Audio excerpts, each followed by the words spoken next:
집시라고 불리는 그 민족. 전 세계 곳곳에 흩어져 살아가는 이들의 수는 약 1200만 명. 그 규모는 하나의 국가를 이루고도 남을 숫자다.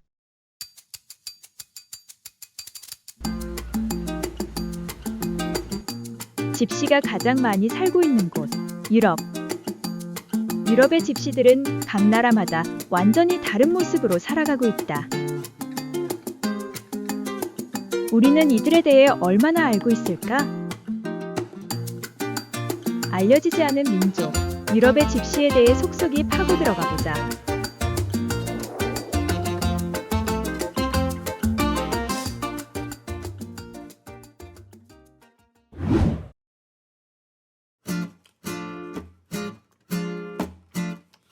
집시라는 이름으로 많이 알려진 이들은 지구상에 존재하는 다양한 민족 중 하나다. 집시의 공식적인 명칭, 로마니인. 우리가 흔히 쓰는 집시라는 명칭은 인종차별적인 표현으로 인식되고 있다. 그래서 학계와 인권단체에서는 로마니인이라는 명칭 사용을 권장한다. 이들의 기원은 인도의 북서부, 지금의 라자스탄과 펀자브 지역에서 약 1000년 전에 출발했다고 한다.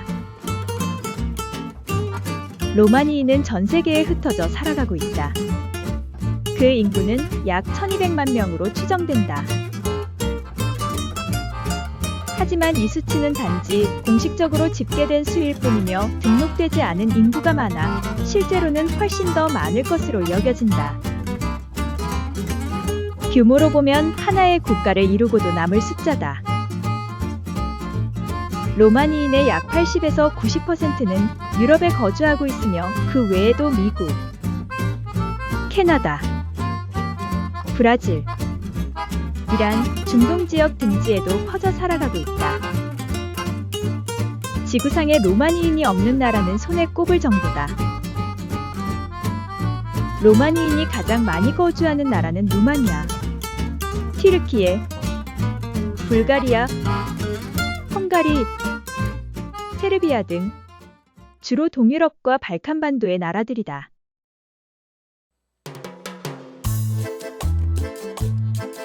집시, 즉 로마니인이라고 하면 우리는 어떤 이미지를 떠올리는가? 자유로운 영혼의 방랑자, 또는 거리에서 춤과 음악을 선보이며 살아가는 보헤미안, 이런 낭만적인 이미지가 먼저 떠오를 수 있다. 하지만 현실의 로마니인은 그런 한 가지 모습으로만 단정 지을 수 없다. 로마니인은 같은 민족이지만 나라에 따라 살아가는 방식은 전혀 다르다. 그 나라의 문화, 경제, 행정력, 사회통제 수준 등에 따라 로마니인의 생활 방식은 전혀 다른 형태로 나타난다.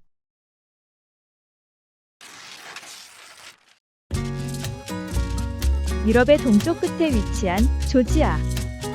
그중 흑해와 접하고 있는 바투미는 관광객들로 붐비는 휴양 도시다. 이곳에서 로마니인을 보는 것은 어렵지 않다. 바닷가 산책로를 걷거나 중심광장과 같은 번화가로 가면 6세에서 10세 정도의 로마니인 어린 아이들 무리를 볼 수 있다. 이 아이들은 관광객을 발견하면 무리를 지어 둘러싼다. 타켓이 여성일 경우는 둘러싸기만 하지만 남성일 경우에는 달려들어 옷을 붙잡거나 다리를 잡고 늘어지기도 하고 손으로 더러운 걸 바르는 듯한 독특한 제스처를 취한다. 이것은 아이들이 집단적으로 구걸을 시도하는 형태다. 둘러쌈으로써 압박감을 유도하며 시선 분산을 시키고 신체 접촉을 함으로써 주의 분산을 하며 소지품 확인을 하거나 심리적으로 위축시킨다. 더러운 걸 바르는 듯한 제스처는 위생적으로 불쾌감을 줘 빨리 돈을 주고 보내고 싶은 심리를 유도한다고 한다. 이것은 계획적인 행동 패턴이고 어른들의 지시에 따라 행동하는 것일 가능성이 크다. 실제로 어른 로마니인 한 명이 아이들로부터 조금 떨어져서 지켜보고 있다. 물리적인 공격은 하지 않지만 이 아이들의 행동은 관광객에게 충분한 위협으로 느껴질 수 있다. 바투미의 모든 로마니인들이 이와 같은 행동을 하지는 않지만 바투미의 특징적인 로마니인의 모습이다. 이와 같은 현상은 조지아의 특정 지역에서만 뚜렷하게 나타나며 관광 중심 도시의 특성과 조지아 사회 통제력이 상대적으로 약함으로 인해 나타나는 현상이라고 볼 수 있다.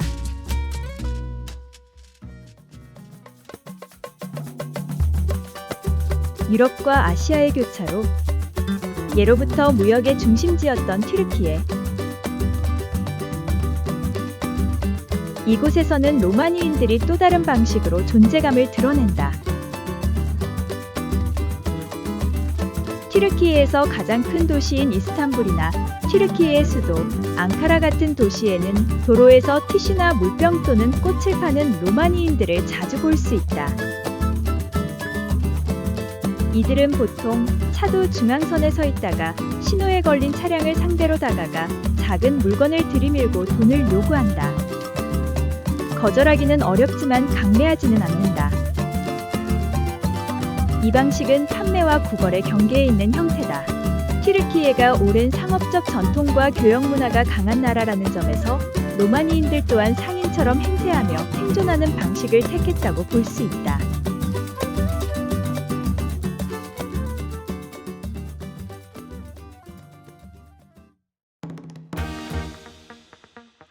유럽 발칸반도 남쪽에 위치한 북마케도니아. 북마케도니아의 수도 스코페.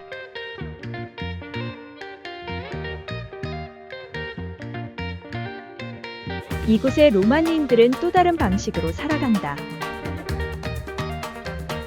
도심 교차로에서 물건을 파는 튀르키예 로마니인들과 달리 북마케도니아 로마니인들은 신호에 걸린 차량이 멈추면 아무 말 없이 다가와 차 유리창을 닫기 시작한다.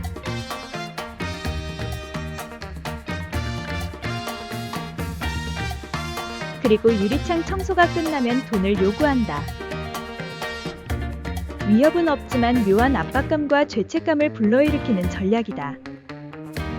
차의 유리창이 깨끗해졌는데 돈을 주지 않을 수가 없기 때문이다. 이것은 노동의 대가라는 논리로 생계를 유지하려는 방식이다.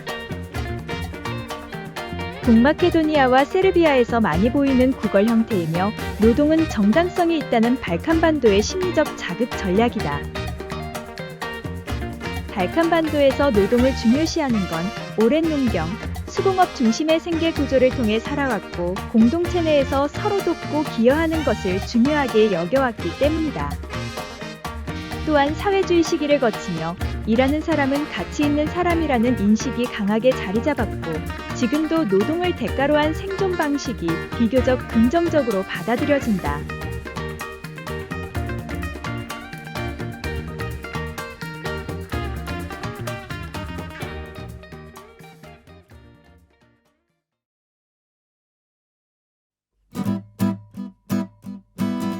발칸반도의 동쪽에 위치한 루마니아.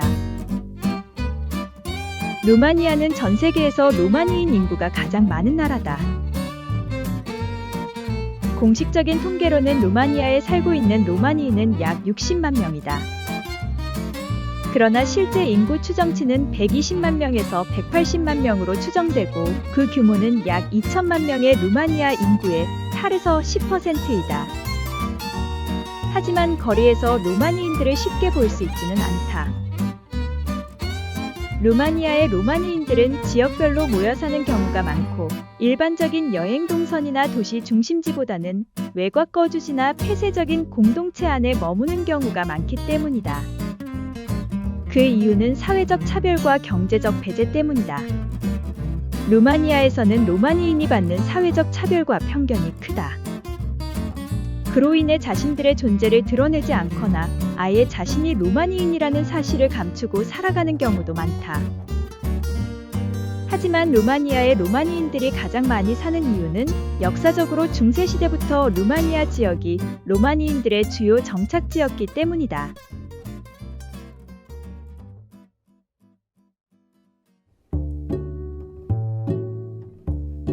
유럽의 중앙. 북해와 알프스를 잇는 길목이자 대륙 교역과 문화의 중심지 독일. 독일의 로마니인들은 대부분 눈에 띄지 않는다. 그 이유는 정착형 로마니인으로서 제도권 안에서 교육, 주거, 노동시장에 진입한 경우가 많기 때문이다. 사회복지 시스템이 잘 갖춰진 독일은 로마니인들에 대한 배제보다는 제도 안으로 편입하려는 정책적 노력이 강한 나라다. 그 결과 독일의 로마니인은 거리보다 학교나 일터, 지역사회 안에 존재하는 독일 사회의 일원으로 자리 잡고 있다.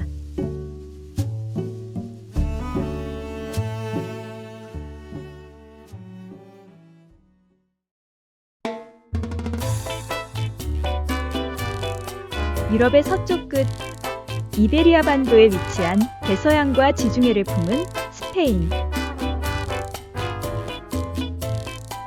집시 또는 로마니인이라는 단어에서 플라멩고를 떠올리는 사람들이 많다.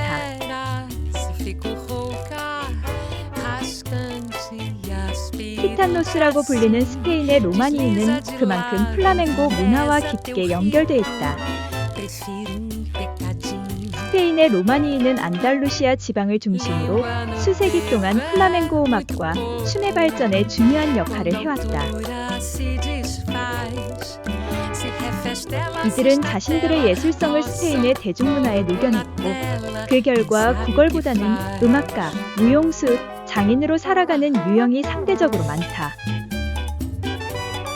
거리로 나가면 음악에 맞춰 플라멩고를 추거나 기타를 치며 노래를 부르기도 하고, 손뼉과 발구름으로 리듬을 맞추는 로마니인들의 모습을 쉽게 볼 수 있다. 특히 관광지에서는 즉흥 공연이나 소규모 길거리 콘서트가 열리며, 이 공연들은 단순한 생계 수단을 넘어 문화적 자부심과 전통의 계승을 보여준다. 안달루시아 지역은 로마니인의 존재를 거리 예술과 축제 속에 자연스럽게 받아들이며 문화적 융합이 어느 정도 이루어진 드문 성공 사례로 꼽힌다.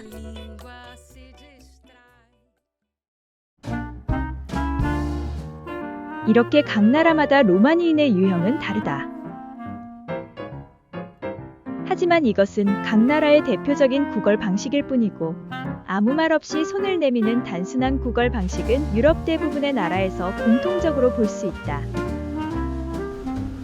거리에서 손을 내밀고 서 있는 그들의 모습은 유럽 일상 속에 깊이 자리 잡은 현실이기도 하다. 또한 성인이 어린아이를 안고 구걸을 하는 모습을 흔히 볼 수 있다. 하지만 이 중에는 자신의 아이를 안고 나오는 경우도 있지만 실제 가족이 아닌 경우도 있다. 아이를 빌려 하루 동안 함께 다니며 동정심을 유도해 더 많은 돈을 얻기 위한 아이 렌탈 방식이 존재한다. 이는 로마니인 공동체 내부의 빈곤과 구조적 문제, 그리고 불법적인 생계 방식이 결합된 어두운 현실이기도 하다.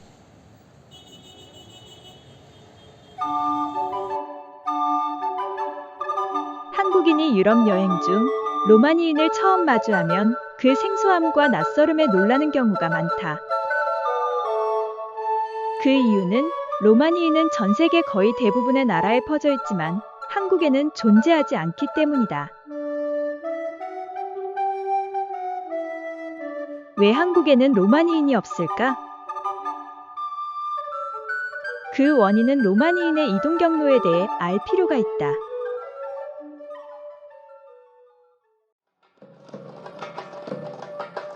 로마니인은 인도 북서부에서 출발해 이란, 아르메니아, 아나톨리아, 발칸반도, 동유럽, 서유럽 순서로 이동했다. 최종 정착지는 유럽 전역, 그 중에서도 동유럽과 발칸반도다. 로마니인이 없다고 볼 수 있는 나라는 한국, 북한, 중국, 일본, 동남아시아 국가들이다. 그렇다면 인도 북서부에서 출발한 로마니인은 왜 동쪽으로 가지 않았을까? 그 이유에는 여러 가지가 있다. 먼저 히말라야와 파미르 고원 등 지리적 장벽은 동쪽 이동을 어렵게 했다. 그리고 폐쇄적인 국가체제. 당시 중국과 조선은 외부인에 대한 배타성이 강했고 이민이나 유입이 거의 불가능했다. 또한 중앙아시아에는 투르크계, 몽골계 등의 강력한 유목민족이 이미 존재했던 이유도 있다. 마지막으로 로마니인의 주요 생존 전략인 예술, 국어 중심의 생활 방식은 동아시아의 유교 문화권과 맞지 않았기 때문이다. 이러한 이유로 로마니인들은 주로 서쪽으로 이동했고 그 과정에서 지금과 같은 모습을 갖추게 되었다.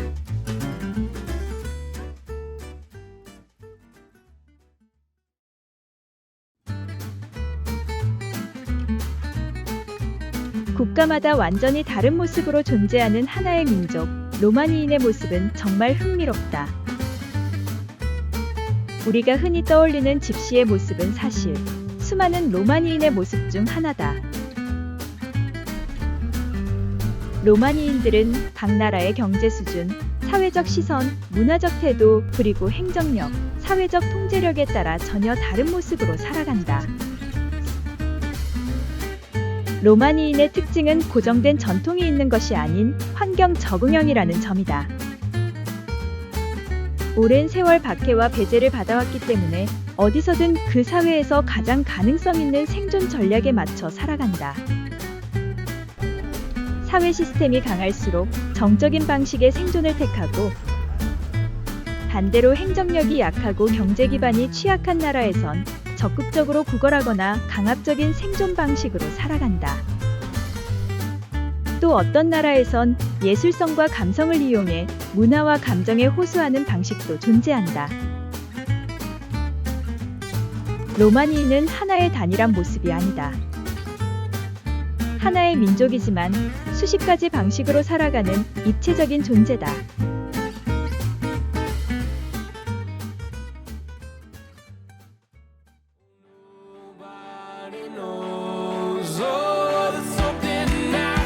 세상에는 우리가 경험하지 못한 세계가 끝없이 펼쳐진다.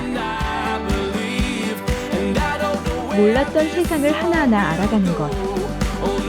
그걸로 어제와 다른 오늘을 살기에 충분하다. 지구상에 존재하는 수많은 민족 중 하나의 민족이지만 각 환경에 맞춰 다른 방식으로 살아가는 유럽의 로마니인이었다.